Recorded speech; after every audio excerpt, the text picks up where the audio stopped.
사도신경은 총 12문장으로 되어 있다고 했습니다. 첫 번째 문장은 성부 하나님에 대한 고백이고, 두 번째부터 일곱 번째 문장은 성자 예수님에 대한 고백이라고 했습니다. 우리는 지난주에 두 번째 문장, 그 외아들 우리 주 예수 그리스도에서 이 땅 위에 구원자로 오신 그 예수님, 그 이름은 예수님이고, 예수님이 직책으로 하신 일은 그리스도의 일을 하셨다라고 했습니다. 그리스도라고 하는 뜻이 뭐라고 했습니까? 왕, 제사장, 선지자로서 기름 부음 받은 자라고 하는 뜻이라고 했습니다. 구약에는 메시아요, 신약에는 이제 그리스도.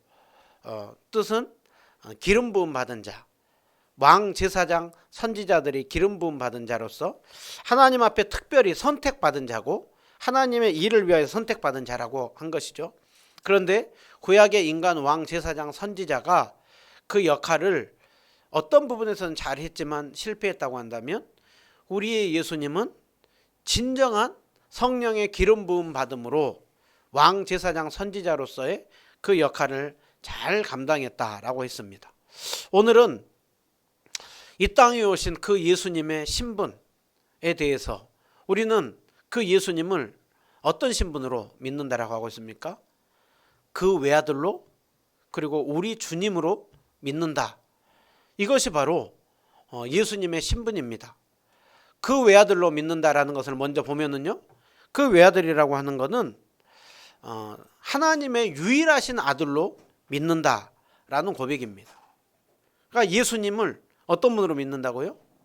성부 하나님의 유일하신 아들로 믿는다라는 고백입니다. 성부 하나님의 유일하신 아들로 믿는다라고 하는 것은요, 성부 하나님과 성자 예수님의 관계는 아주 독특한 관계요. 이 세상에 예수님 외에 성부 하나님과 독특한 관계를 맺고 있는 분은 유일하신 예수님 한 분 외에는 없다라는 것입니다.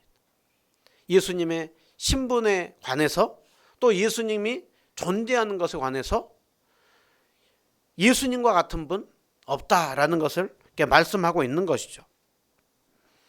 그 예수님의 그 신분을 우리는 잘 알 필요가 있습니다. 예수님의 신분을 잘 알 때 우리는 이 땅 위에 오신 예수님이 우리에게 어떤 일을 행해 주셨는지도 알 수가 있고, 또 이 땅 위에 그 유일하신 단 한 분이신 아들을 보내주신 성부 하나님의 사랑에 대해서도 우리는 잘 알게 됩니다. 그리고 성부 하나님과 성자 예수님을 통하여서, 또 성령님을 통하여서 받은 우리가 구원이, 사랑이 얼마나 큰지를 알 때 우리 자신이 얼마나 존귀한 자인지를 알게 되는 것이죠. 또 이 사실을 잘 아는 것이 왜 중요하냐? 예수님에 대해서 이상하게 가르치고 이상한 또 신학을 가지고 있는 이단들이 많이 나온 거예요. 오늘날도 이단들 뿐만이 아니라 잘못된 거짓 선생과 거짓 가르침으로 잘못 가르치고 있는 내용들이 많습니다. 그렇기 때문에 그 외아들이신 예수님, 성부 하나님과의 관계에 대해서 잘 알 때 우리는 건강한 신학을 갖게 되는 것이고, 또 이단의 잘못된 가르침을 우리가 분별할 수 있고 넘어가지 않을 수가 있는 것입니다. 여러분, 오늘날 우리가 조금만 돌아보면 우리 주변에 이단들이 얼마나 많습니까? 초대교회 때도 그렇고요, 또 오늘날도 그렇고 언제나 이단이 많습니다. 이단이 많은 이유가 무엇 때문에 그럴까요? 그만큼 예수님에 대하여서 잘못된 사상과 가르침들이 많고 잘못된 믿음들이 많이 있다라는 것이죠. 그만큼 예수님은 우리의 논리만 가지고, 우리의 생각으로만 가지고 성부와 성자의 관계를 얘기하기에는 많은 어려운 부분들이 있다라는 것이죠. 그래서 기독교는 믿음의 종교인 것이죠. 오늘 우리는 그 외아들, 우리 주 예수 그리스도에서 그 외아들, 우리가 늘 고백하죠. 그런데 그 외아들, 하나님의 유일하신 아들이다, 그렇게 믿는다라는 것이죠. 여러분, 우리가 예수님을 하나님의 유일하신 아들로 믿는 이유가 무엇 때문에 그렇습니까? 사람이 만들어낸 게 아니에요. 우리 스스로 판단해낸 게 아니에요. 성경이 우리에게 계시로 알려주는 것이죠. 예수님이 이 땅에 태어날 때 장차 아들을 낳으리니 이름을 예수라고 해라. 그러면서 그 아들은 나실 바 거룩하니 이는 하나님의 아들이라 라고 일컬음을 받을 것이라 라고 하였습니다. 예수님께서 이 땅에 오셔서 30세를 사시고 공생애를 시작할 때 예수님이 세례를 받을 때 하늘에서 소리가 들렸죠. 이는 내 사랑하는 아들이고 내 기뻐하는 자라. 성부 하나님의 성자 예수님을 불렀는데 내 사랑하는 아들로 부릅니다. 또 예수님이 변화산에서 세 제자를 데리고 올라갔을 때 세 제자들과 함께 들었던 소리가 내 사랑하는 아들이고 내 기뻐하는 자라. 너희는 내 사랑하는 아들의 말을 들으라. 예수님 세례 받을 때에도 변화산에서도 성부 하나님의 성자 예수님을 사랑하는 아들로 부르고 있습니다. 이것은 구약에서부터 말씀하고 있는 것이죠. 이사야 선지자는 장차 한 아기가 우리 가운데 올 것인데 그분은 또 한 아들로 우리에게 주심받을 것이라 라고 하고 있습니다. 그래서 예수님을 우리는 하나님의 아들로 믿는 것이죠. 또 예수님 스스로가 그렇게 자신을 하나님을 부를 때 아바, 아버지, 늘 예수님이 하나님을 부를 때 아버지, 아버지 하며 부르지 않습니까? 예수님께서 마지막 이제 그 신문을 당할 때에도 네가 하나님의 아들 그리스도냐 우리에게 말하라 라고 할 때 예수님께서 그래 너희들이 말해야 했다. 그래 내가 그다. 그러니까 대제사장이 자기 옷을 찢으면서 신성모독이라고. 어찌 한낱 인간이 하나님의 아들이라고 하느냐. 하나님은 유일하게 한 분밖에 없는데 어찌 자신이 하나님이라고 하느냐. 그러면서 예수님을 더 이상 증인으로 세울 필요도 없고 신성모독했으니 이제는 죽일 죄밖에 없다라고 얘기를 하죠.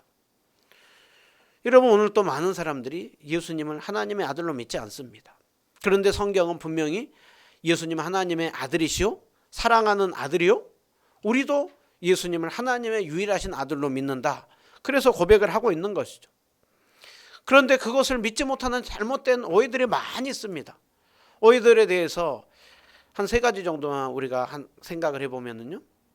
예수님이 낳았고 성부가 아들을 낳았다고 하고 성부는 낳음을 받았다고 하니까 마치 아버지와 아들을 인간의 출생처럼 인간 아버지와 인간 아들처럼 성부와 성자의 관계를 생각하는 경우가 많다는 거예요. 그러니까 보통 방식으로 부모가 자식을 낳은 것처럼 생각을 했을 때 아들이네? 그리고 아버지라 부르네? 그러면 생각하는 게 뭐겠어요? 태어났다고 생각하는 거예요. 그래서 예수님은 영원히 계신 분이 아니라 태어났다고 생각하는 거예요. 태어났다고 생각하면은 태어나기 이전에 존재하지 않았던 때가 있다고 생각을 한 것이죠. 또 한 가지 더 생각을 해보면 그러면 태어났으면 예수님도 창조주가 아니라 태어났으니까 뭐라는 거예요? 피조물이라는 거예요. 그래서 얘기를 하는 것이 맏아들이라고 하니까 제일 첫 번째로 태어났다. 그리고 똑같이 태어났는데 제일 첫 번째로 태어났고 그리고 태어나서 그분도 똑같은 사람인데 세례 받을 때 하나님의 능력이 임했고 십자가에 죽을 때 하나님의 능력이 떠나갔다. 여러분 이단이에요. 그래서 이단으로 정죄받는 일이 있고 오늘날도 아버지와 아들로 생각을 하니까 예수님은 훌륭한 분으로 생각을 하고 특별한 분으로 생각을 하지만 창조주로 생각하지 않고 존재하지 않았던 때가 있었던 때가 있다고 생각을 하는 것이죠.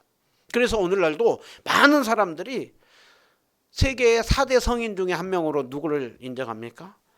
예수님을 4대 성인 중에 한 명으로 인정을 해요. 4대 성인 중에 한 명으로 인정해 주는 우리가 고맙게 생각해야 될까요? 아니요. 4대 성인 중에 한 명으로 생각하는 것은 훌륭한 사람이라는 거예요. 그렇지만 그가 하나님은 아니라는 거예요. 제대로 인정하는 것이 아닙니다.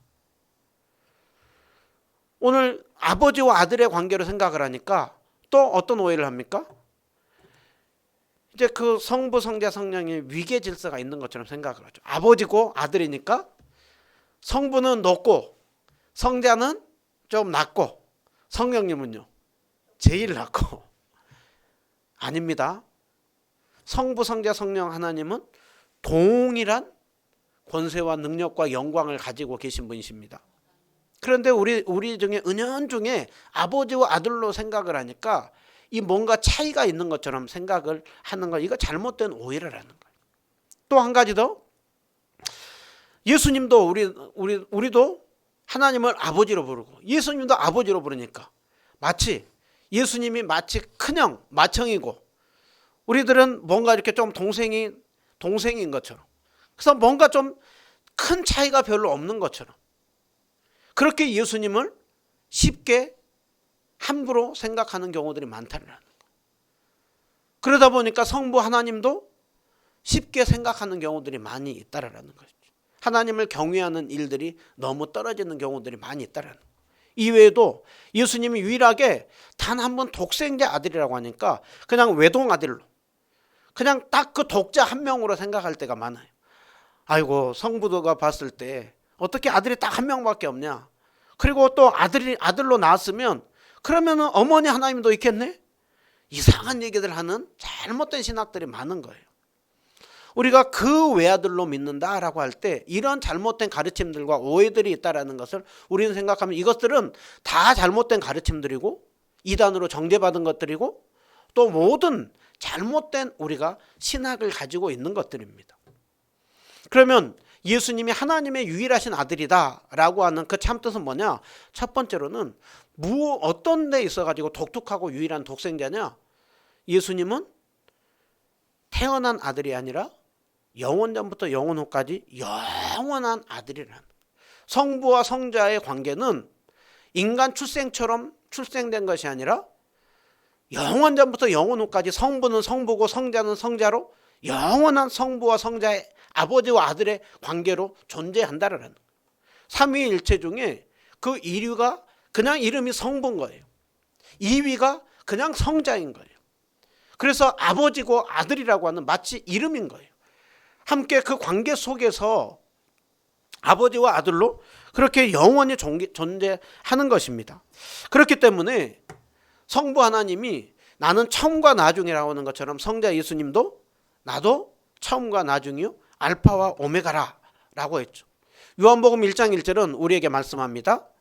태초에 말씀이 계시니라 라고 했을 때 여기서 태초는요, 창세기 1장 1절의 태초는 시간과 공간이 시작되는 그 시점을 말씀한다고 한다면 요한복음 1장 1절의 태초는 태초 이전이에요.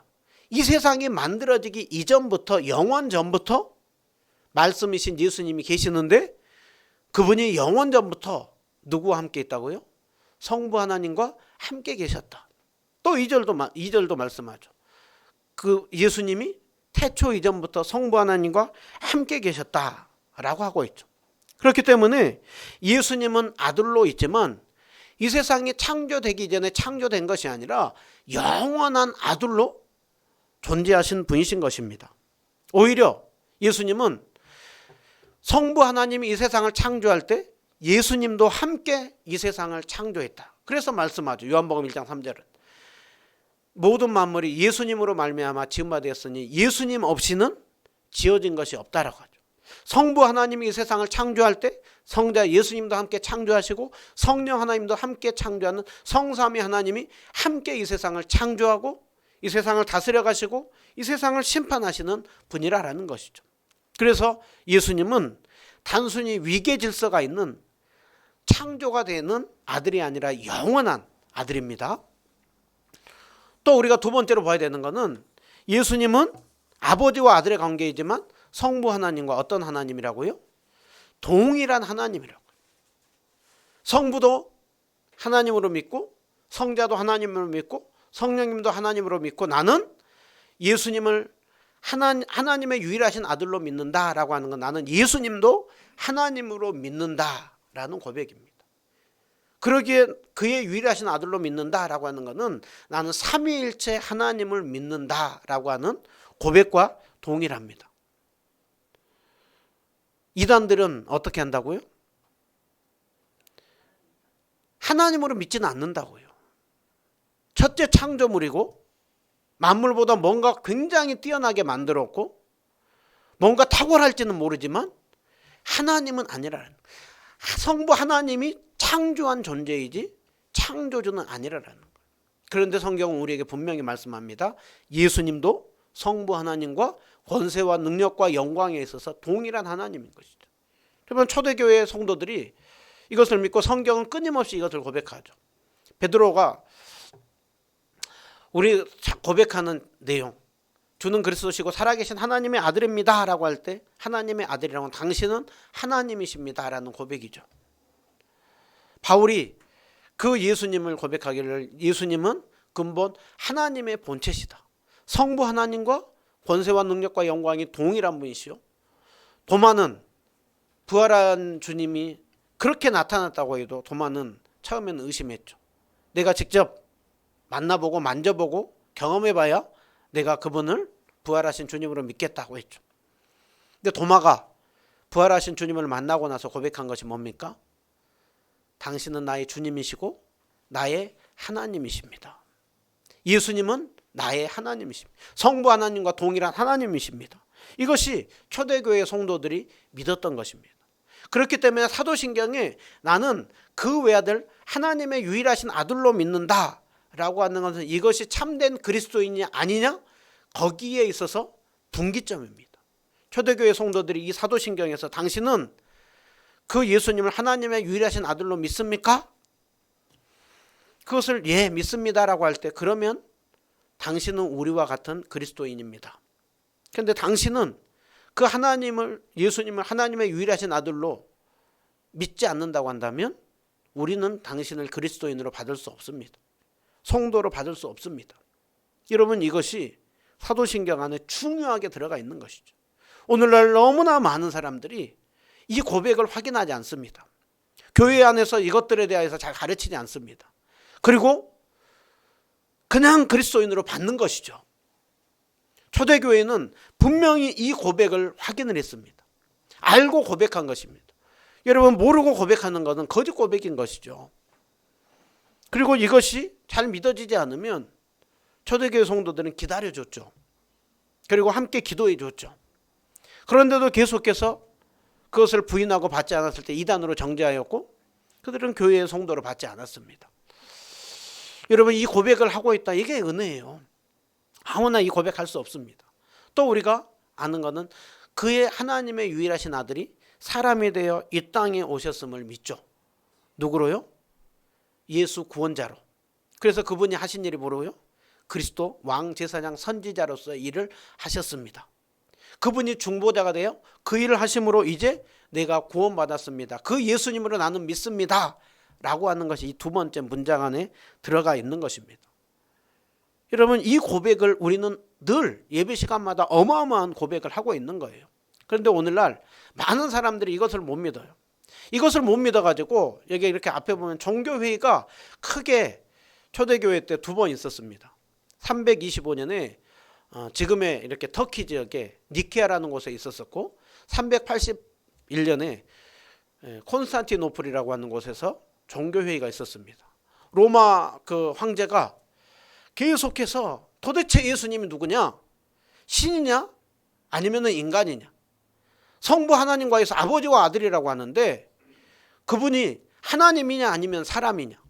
어떻게 신이 사람이 될 수가 있고 사람이 신이 될 수가 있느냐? 그리고 아버지도 하나님이고 아들도 하나님이면 그러면 두 하나님이 있는 것이냐? 그럴 수가 없다. 그러면서 이단들이 끊임없이 하다 보니까 거기서부터 계속해서 피 튀긴 싸움이 있었던 거예요. 그래서 이제 아주 점점 이제 분열이 있다 보니까 두 번의 중요한 종교회의를 하였습니다. 그리고 니케아 신경이 만들어졌고 콘스탄티노플 신경이 함께 만들어졌습니다. 그래서 니케아 콘스탄티노플이라고 하는 신경이 만들어졌는데요. 오늘날 우리가 하는 사도신경하고 동일하죠. 나는 하나님 아버지를 믿습니다.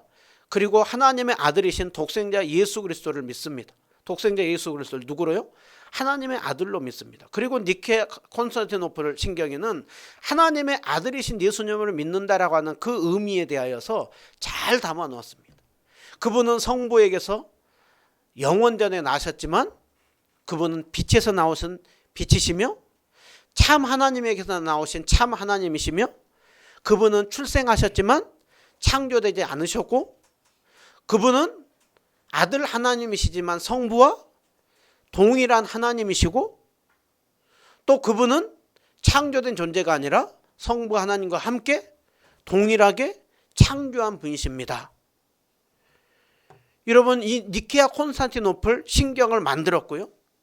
이것을 부인하는 자는 누구든지 이제는 배척하고 이단으로 정죄한다 라고 하였습니다. 여러분, 이 고백의 내용을 그대로 믿고 있는 것, 그것이 바로 나는 예수님을 하나님의 아들로 믿는다 라고 하는 그 의미를 잘 담아놓고 있습니다. 여러분, 이렇게 믿고 있습니까? 여러분, 이게 신비고요, 이게 은혜예요. 우리는 당연한 고백을 하는 것 같지만 이걸로 피 튀기는 싸움이 있었었고 그것을 믿고 싶어도 못 믿는 사람들은 교회에서 떠나갔고 갈라졌고 이단으로 정죄받았고 그리고 이렇게 믿는 그리스도인들이 참 그리스도인으로 고백이 되었던 것입니다. 여러분, 이거는요 주님이 은혜를 주신 자만이 고백할 수 있는 내용입니다. 그러기에 어마어마한 내용이 우리에게 담겨 있는 것이죠. 우리가 조금 더 생각을 해볼까요? 성부 하나님의 유일하신 아들이라고 했습니다. 영원전부터 계셨다고 했습니다. 영원전부터 성부와 성자는 어떤 관계로 창세 전에 계셨는가? 요한복음 1장 1절 2절 다시 한번 보면은 성자 예수님이 계시는데 성부 하나님과 함께 계셨다. 2절에 또 반복해서 말씀하죠. 그분이 성부 하나님과 함께 계셨다. 여기서 함께라고 하는 것은 서로를 향하여야, 서로를 향하여서. 여러분, 오늘날 우리가 함께 있지만 부부가 함께 있지만 마음은 딴 생각하고 있는 일들이 얼마나 많습니까? 함께 모여 있지만 얼마나 서로 생각과 마음들이 나눠져 있는 경우가 얼마나 많습니까? 근데 성부 하나님과 성자 예수님은 또 성령 하나님은 함께 서로를 향하여서 깊은 사랑으로 연합되어 있습니다. 그래서 예수님이 세례를 받을 때 뭐라고 했다고요? 내 사랑하는 아들이고 내 기뻐하는 자라. 성부 하나님이 가장 사랑하고 제일 최고로 여기는 분이 누구라고요? 성자 예수님이라고요.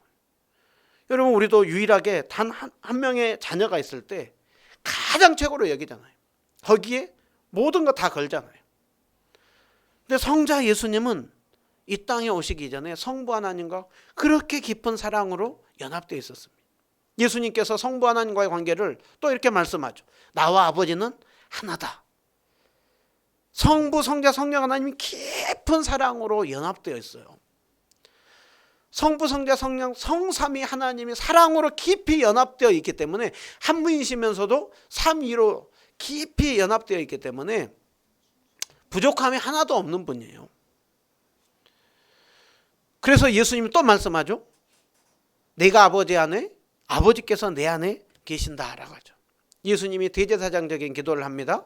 대제사장적인 기도를 하면서 기도했던 것은 아버지여, 아버지께서 내 안에, 내가 아버지 안에 있는 것 같이 그들도 다 하나가 되게 해 주십시오.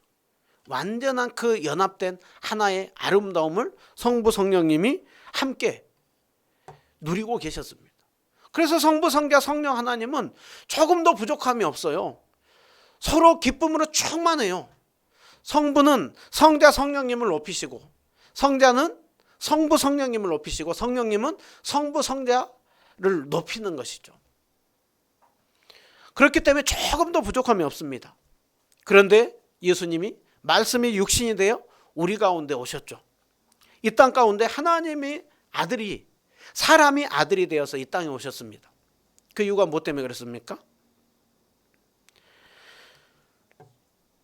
죄인인 우리를 구원하여서 하나님과 우리 사이가 본질상 진노의 자녀였던 우리를 하나님의 아들로 만들기 위해서죠. 그래서 우리도 하나님을 아버지로 부르는 것은 아들 하나님이 사람의 아들로 오셔서 그 모든 죄를 다 짊어짐으로 우리의 죄 문제가 해결되므로 우리도 아버지를 아들 하나님으로 예수님께서 아들 하나님으로서 그 역할을 하심으로 우리도 예수님의 은혜로 말미암아 하나님을 아버지로 부르는 것이죠. 그런데 여러분, 예수님이 이 땅에 말씀이 육신이 되어 오심이 예수님의 그 뜻이지만 예수님의 그 뜻과 의지만을 가지고 있을까요? 아니면은 아버지 하나님의 뜻과 의지를 가지고 오신 것일까요? 아버지 하나님의 뜻을 가지고 오신 것이죠. 그래서 요한복음 6장 38절에 말씀하죠. 내가 하늘에서 내려온 것은 내 뜻을 행하려 함이 아니라 나를 보내신 이의 뜻을 행하려 함인데 내 아버지의 뜻은 아들을 보고 믿는 자마다 영생을 얻는 이것이니라. 진노받아 심판받아 마땅한 우리를 성부 하나님이 구원하기 위하여서 아들 하나님을 이 땅에 보내셨고 성자 예수님은 아버지의 뜻을 알아서 우리를 구원하는 일을 행하였다라고 말씀하죠. 그래서 우리 너무나도 잘 아는 말씀이죠. 하나님이 세상을 이처럼 사랑하사 독생자를 주셨으니 멸망치 않고 영생을 얻게 하려 함이라 라고 말씀합니다. 여러분, 우리가 정말 그 창세전에 영광을 나누었던 아버지와 아들 하나님, 그런데 그 아들 하나님을 죄악 가운데 있는 이 세상 가운데 보내셨습니다. 무엇 때문에요? 우리를 자녀 삼아주기 위해서요. 여러분, 우리가 이 사랑을 깊이 깨달을 때마다 바울이 고백하는 내용이죠. 자기 아들을 아끼지 아니하시고 우리 모든 사람을 위해 내주시니까 그 아들과 함께 모든 것을 우리에게 주시지 않겠느냐. 아들 하나님을 보내주신 예수님이 우리에게 이 땅 가운데 삶을 사는 동안 우리를 놔두시겠느냐라는 거예요. 그래서 사도 바울이 그 이후에 보면 어떤 무엇도 하나님의 사랑에서 끊을 수 없다. 아들을 주신 그 주님으로 인하여 그 사랑을 받은 우리를 누가 정죄하겠는가? 누가 우리를 죄 있다고 하겠는가? 우리를 예수 그리스도 안에서 주신 아버지의 사랑에서 결코 끊을 수 없다라고 하고 있죠. 여러분, 우리가 이 은혜를 생각을 할 때 여러분, 이 고백에 대하여서 이건 신비해요. 이것을 이거 제가 설교를 이렇게 쓰다 보니까 너무 길어져요. 여러분, 너무 할 얘기가 많은 거예요. 너무 설명할 게 많고 우리가 묵상해야 될 게 많은 거예요. 그럼에도 불구하고 우리가 이 내용을 자주 곱씹고 생각을 해야 되는 때 우리는 우리가 받은 사랑이 얼마나 큰지를 알고 우리가 얼마나 존귀한 자인지를 알게 되는 것이죠. 여러분, 그리고 이 의미 하나하나를 알게 될 때 우리는 그 이단과의 그 잘못된 가르침, 거짓 그 가르침들을 분별해낼 수가 있습니다. 우리는 이것들을 자주 또 기회가 되는 대로 나눌 것이고 우리는 자주 생각해야 됩니다. 창세전에 아버지와 아들 깊은 사랑으로 관계 가운데 계신 분이 왜 이 땅 가운데 오셨는가? 그 뜻이 누구의 뜻인가? 왜 아들은 이곳에 오셨고 아버지는 왜 그 아들을 이곳에 보내셨는가? 왜 우리는 하나님을 아버지로 부르는가? 오늘 또 그렇게 죄가 많은 나인데, 오늘 또 너무나도 부족하고 부끄러운 나인데 어떻게 또 하나님을 아버지로 부르고 우리가 나아가는가? 우리가 자주 생각을 할 때요, 이단에 안 넘어가요. 자꾸 이것들을 늘 들어야 우리가 거짓된 가르침들에 넘어가지 않습니다.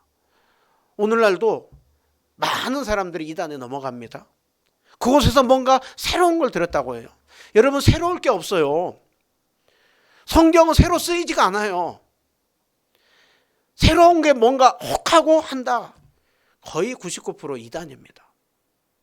새로운 진리가 아니라 우리에게 늘 들려진 진리고 늘 우리가 곱씹고 늘 우리에게 그 내용이 새롭게 느껴져야 되는 것이지 새로운 가르침이다? 여러분, 거짓 가르침이에요. 이단이에요. 그래서 초대교회 성도들 끊임없이 이것을 반복해서 가르쳤고 이것을 늘 몸에 배일 때까지 계속해서 외우고 생각하고 묵상하고 하였던 것이죠. 여러분, 오늘 또 그 주님을 더 많이 생각하면서 그 사랑을 깨닫고 또 이단의 가르침에 넘어가면 안 됩니다. 우리가 더 많이 생각해야 됩니다. 우리가 마지막으로 한 가지만 생각해 보면 우리는 예수님을 주님으로 믿는다. 여러분, 우리가 주님으로 믿는다라고 할 때요, 그 내용이 의미가 어떤 의미 같습니까?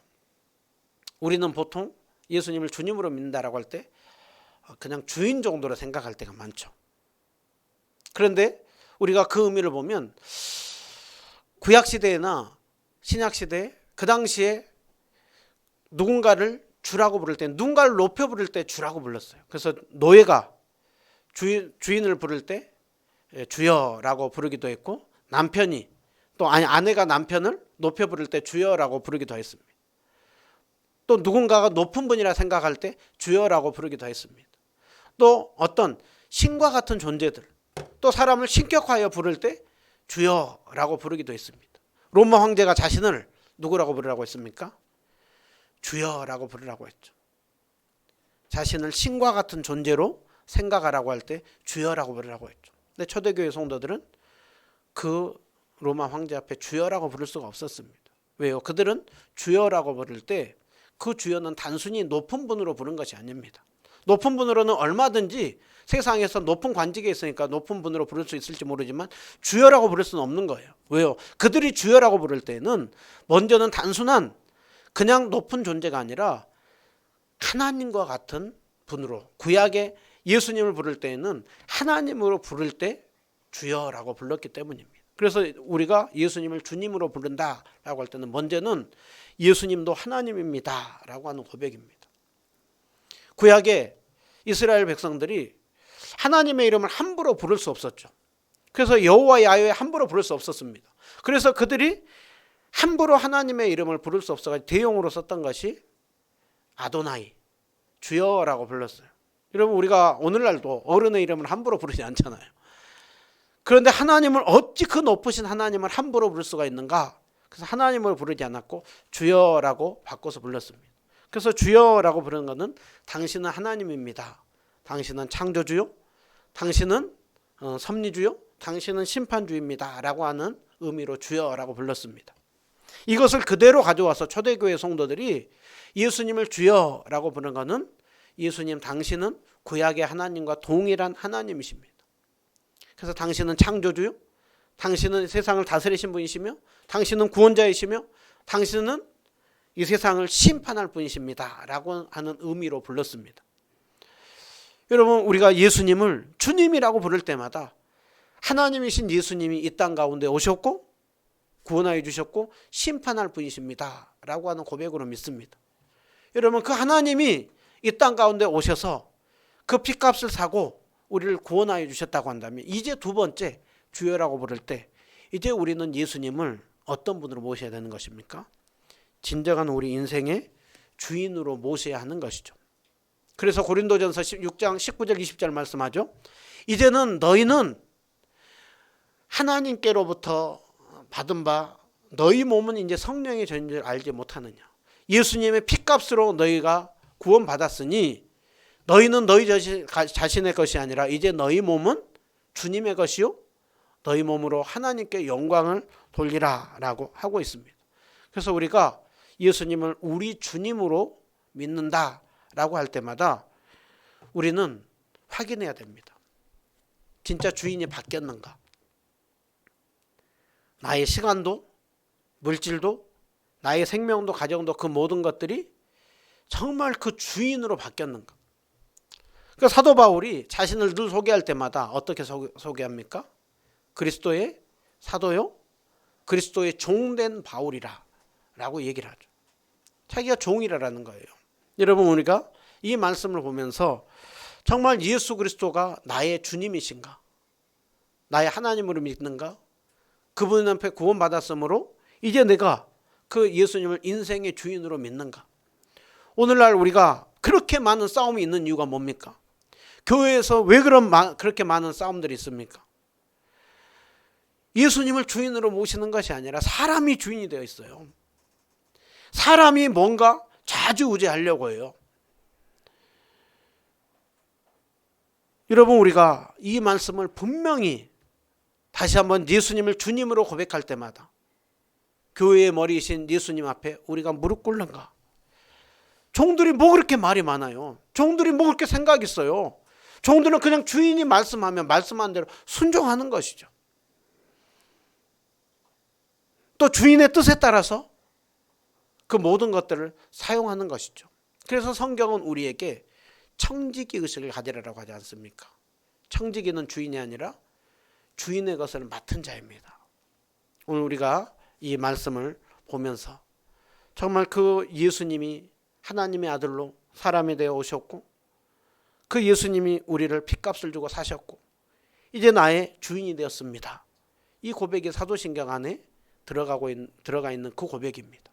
사도신경을 고백할 때마다 정말로 그 예수님을 나의 하나님이요 나의 구원자로 나의 인생의 주인으로 모시고 있는가를 늘 곱씹고 생각을 하면서 정말 사도신경이 주문으로 고백되는 것이 아니라 진정한 우리의 신앙의 고백으로 우리의 삶을 바꾸는 고백으로 그렇게 해서 그 고백대로 살아내는 진정한 모든 성도님들 다 되시기를 주님의 이름으로 축원드립니다.